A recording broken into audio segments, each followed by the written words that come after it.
BFM Business, la librairie de l'écho. Les livres d'hier et de demain.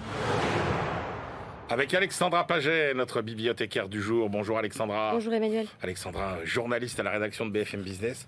Alors Alexandra, quand arrête-t-on notre machine à voyager dans le temps aujourd'hui ? 1923. 100 ans. Un siècle. La République de Weimar. L'année où l'hyperinflation ruine le pays. L'année du putsch de la brasserie fomenté par Adolf Hitler à Munich. Putsch raté, rappelez-vous.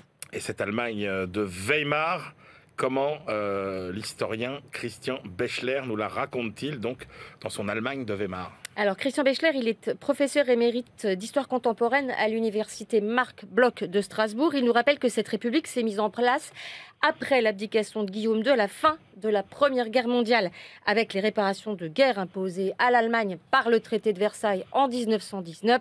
Le pays est exsangue, l'hyperinflation gangrène le pays. Fin 1923, il affiche une progression hallucinante de près de 17 millions de pourcents. Incroyable, incroyable. Alors le plus intéressant, Alexandra, c'est la façon dont Christian Bechler nous raconte finalement la politique qui est mise en place à l'époque pour venir à bout de cette inflation.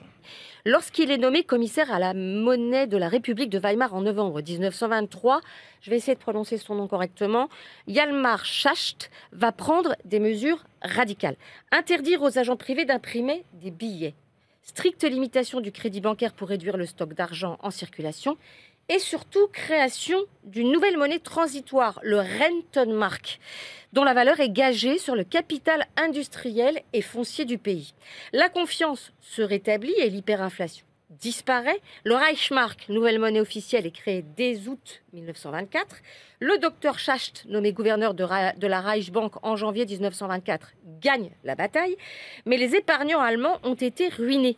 Et le traumatisme, Emmanuel, de cet épisode reste encore très présent dans la mémoire collective outre-Rhin, expliquant les réticences de l'Allemagne vis-à-vis des politiques monétaires qu'elle juge laxistes. Et oui, ça laisse des traces, évidemment.